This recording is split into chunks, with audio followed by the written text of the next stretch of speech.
There's one word you can say to any person in the world, no matter culture or language, and their brain will light up immediately.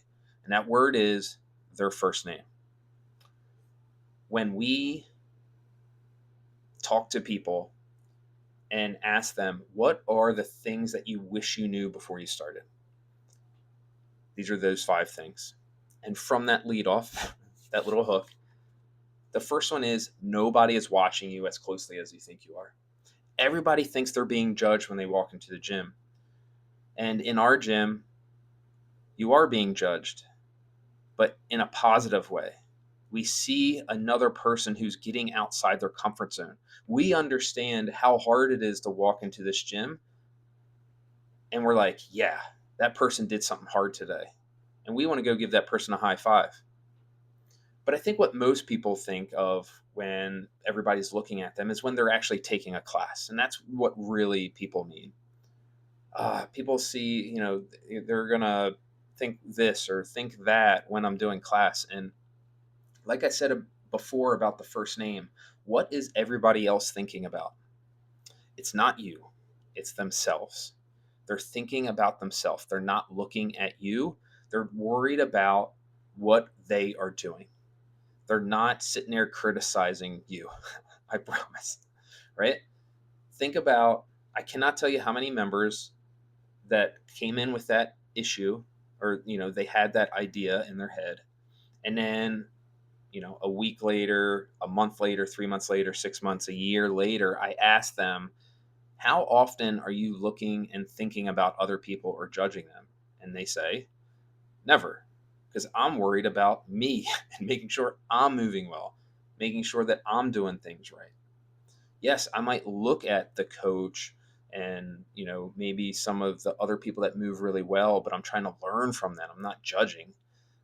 And the that's the first thing, is people are not just looking at you and thinking negativity. They're thinking about themselves, and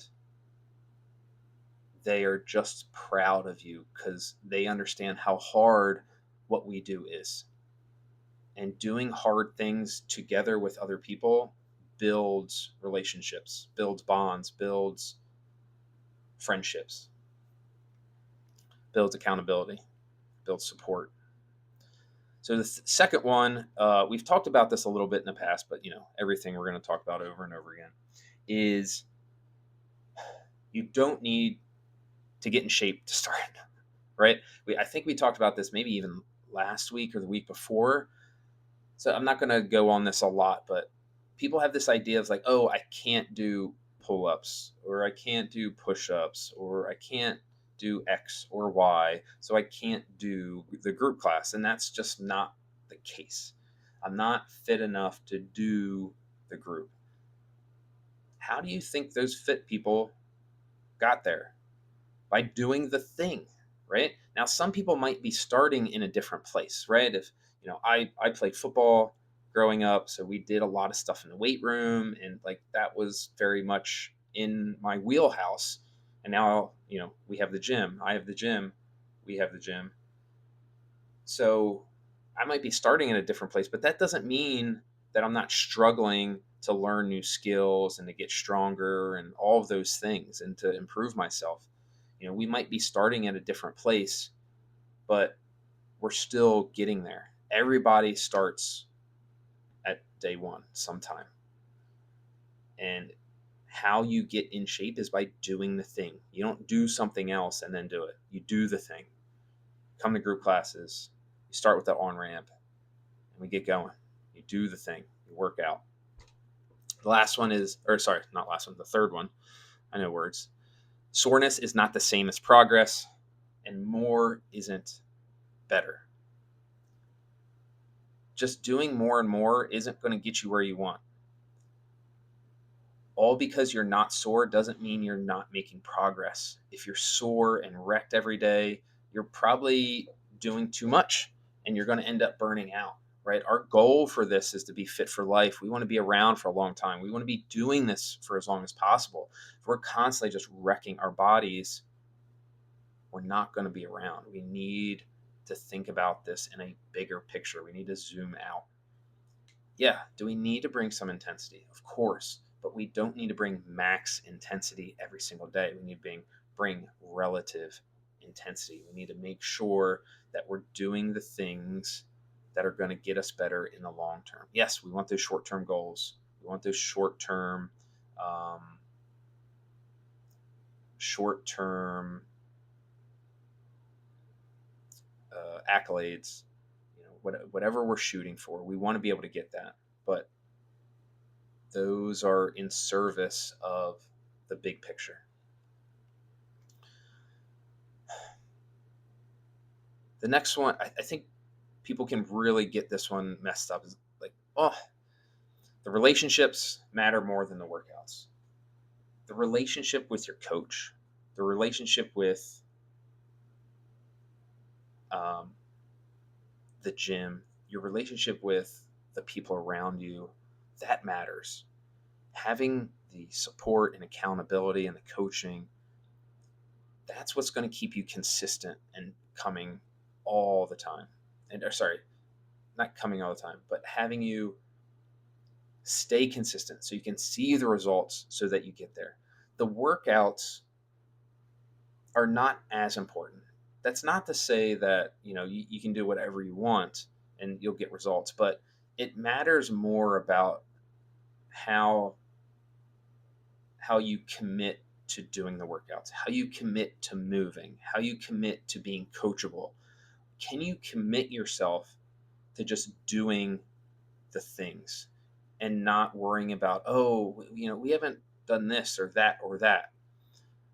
We want that commitment and that intensity. Again, intensity is relative. I don't mean max. We want, can you stay present and focused and engaged in every movement, in every class, every week? That's what we're looking for. And then, the relationship that you build with people, when you start building that friendship and that connection, that's going to help you get into the gym when you have hard times, because you're going to have hard times. I hate to tell you, there's going to be rough times. It's going to be cold, it's going to be dark, you had a long day, you don't want to go to the gym, and then your buddy's going to text you, hey, see you at 4:30, or it's going to be 100 degrees on Thursday. You could be like, that's too hot. Or you could say, I'm the type of person that works out.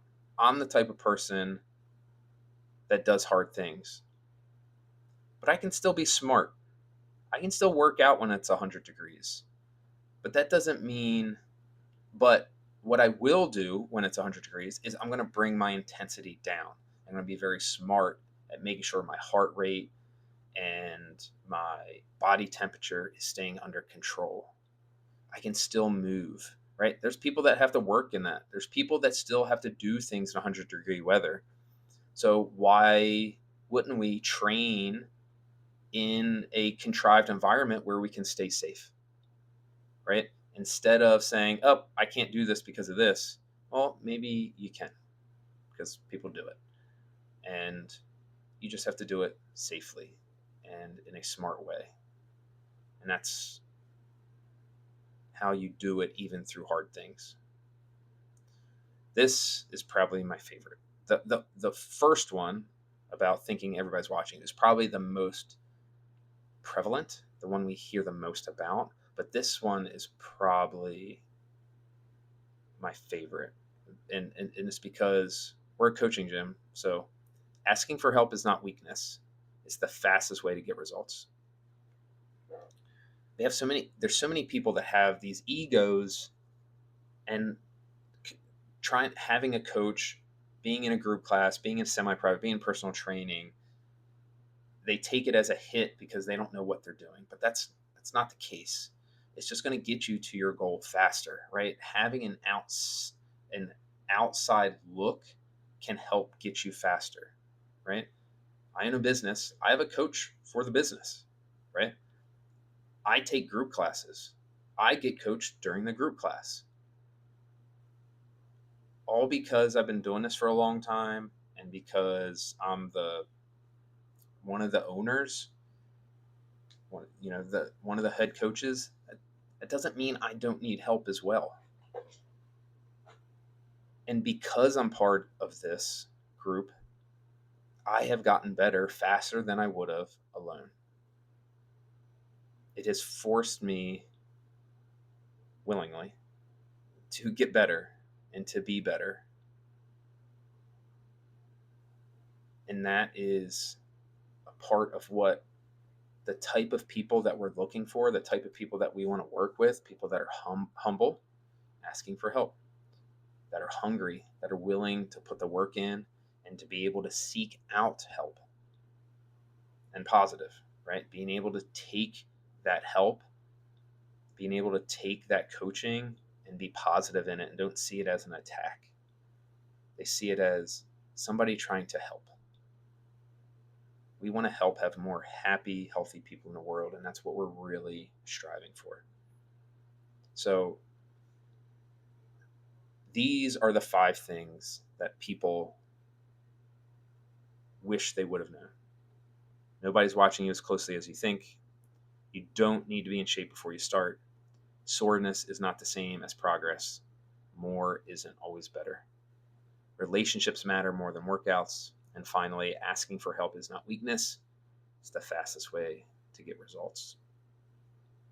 I really, really appreciate you guys taking some time out of your day to work towards better. I really appreciate it. Cheers.